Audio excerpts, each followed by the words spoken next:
तो hello day scholars, उम्मीद है कि सब अच्छे होंगे। आज का टॉपिक हम लोग का है 2026 G7। फिलहाल इसे जानने से पहले कुछ बेसिक बातें जान लेते हैं G7 के बारे में। तो पहला बेसिक बात आता है कि G7 का मतलब होता क्या है। तो इसका मतलब होता है ग्रुप ऑफ 7। ये दुनिया की 7 पावरफुल और डेवलपमेंट कंट्रीज का ग्रुप है जो global economic, politics, security and technology जैसे बड़े इश्यूज पर डिस्कशन करता है। अब बात आता है कि G7 में कौन कौन वो 7 बड़ी कंट्रियां आती हैं।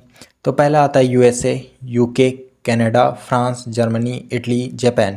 ये 7 कंट्रियां मिलकर G7 बनाती है। अब G7 करता क्या है। तो हर साल लीडर एक समिट में मिलते हैं और डिस्कशन करते हैं कुछ स्पेशल टॉपिक्स पे। तो वो स्पेशल टॉपिक्स क्या है?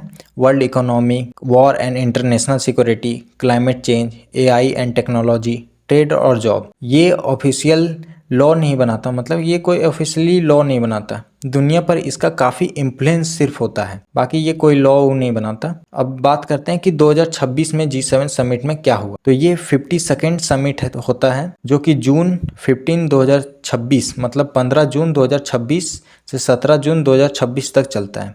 ये फ्रांस के सिटी एवलेन लेंस बेंसन में हुआ था। मतलब ये फ्रांस के एक सिटी एवलेन लेंस बेंसन वहाँ पे हेल्ड किया गया था। इसका मेन टॉपिक था Ukraine war, Iran tension, AI regulation, China पर डिपेंडेंसी कम करना, मतलब कि चाइना पर डिपेंड थोड़ा कम रहने का। स्पेशली मिनरल और टेच पे ध्यान दिया गया था जो चाइना का डिपेंडेंसी था। अब बात करते हैं कि G7 में क्या इंडिया मेंबर है G7 का। तो इसका साफ साफ जवाब है नहीं। तो कुछ लोग बोले कि भैया कि नहीं, हम लोग जो वीडियो देखे थे उसमें हमारे मोदी जी थे, सो वहाँ गए हुए थे और अपनी मेलोनी से मिल रहे थे, मजाक से हटके, मतलब कि वो बात उत कर रहे थे तो बहुत कोई देखे। तो बस उसका एक सिर्फ सा कारण है कि इंडिया परमानेंट मेंबर नहीं है, लेकिन कई बार नरेंद्र मोदी को स्पेशली गेस्ट के रूप में बुला लिया जाता है, मतलब इनवाइट किया जाता है। क्यों? क्योंकि इंडिया दुनिया की बड़ी इकोनॉमिक में से एक है, मतलब कि दुनिया कुछ बड़ी इकोनॉमिक्स में एक आती है। तो इसी कारणवश इंडिया को या नरेंद्र मोदी को इनवाइट किया जाता है ऐसा गेस्ट रूप में। तो पहले क्या होता था कि पहले एक फैक्ट बताता हूँ, पहले क्या हुआ था।